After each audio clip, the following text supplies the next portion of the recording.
I listen to monsters confess their sins. Last night I heard confession from a skinwalker. I'm using that word because it's the nearest one most readers will know. He, if that's what I should call it, arrived at 1:14 a.m. I'd been half asleep on the cot in the outer room with a blanket over my legs and the fan clicking in the corner.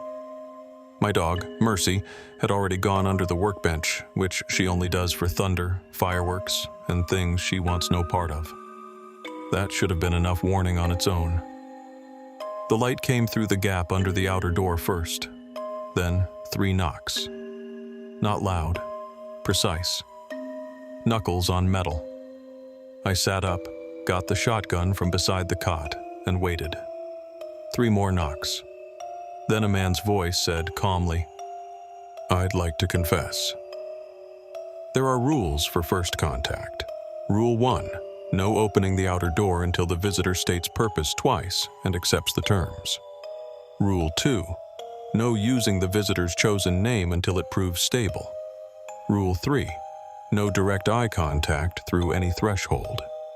Rule 4. If Mercy growls low and sustained, end the contact. If she doesn't bark at all, proceed like you're already late. Mercy didn't bark. I kept the shotgun angled at the floor and said, through the door, "State intent."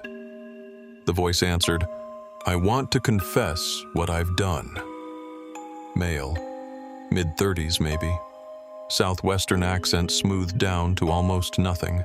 Controlled breathing. No slurring, no mockery. State intent again. I want to witness before I forget how to regret it. That line sat with me wrong. Too polished. Things that mean harm often come in trying to sound educated because they've learned humans lower their guard for fluency. Still, it met the rule. I unlocked the first door, kept the chain on, and opened it enough to use the red filter flashlight. He stood 20 feet back from the threshold with his hands visible. At first glance, he looked like a Navajo man in an old tan canvas jacket and jeans darkened at the knees by damp dirt. Medium build, hair braided back, boots dusty, face cut narrow. He could have been any working man out past Gallup or Sanders. Then the beam crossed his eyes and I knew at once I was looking at a face being worn correctly, not owned. No shine, no movie monster glow. Something subtler and worse. The timing of the blink was off by maybe half a beat. The skin around the mouth was too still when he breathed. The whole face held together the way a very expensive wax figure holds together. "Terms," I said. He nodded once. "No threshold crossing without permission. No violence unless I force it. No use of names that are not mine. No mimicry after statement of terms." That last part was old. A courtesy clause my father wrote after a mimic tried to repeat his dead brother's voice through the grill for 20 straight minutes. "You alone?" "Yes." "Armed?" A pause. Not because he was thinking, because he was deciding how honest to be. "Yes." "What kind?" "Myself." That one, I believed. I led him into the outer room, then into the partitioned chamber. He entered with a slight hitch in his gait, like one hip had stiffened. Fresh blood smell under the cold air. Not enough to suggest active feeding, enough to suggest recent work. He sat on the stool behind the grill without me telling him to. Good posture, hands folded, head slightly bowed.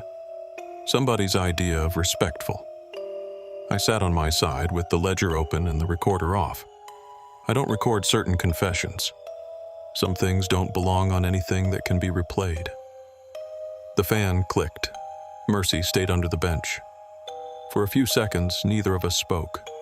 Then I said, "Start where it starts." He let out a breath that whistled in one nostril.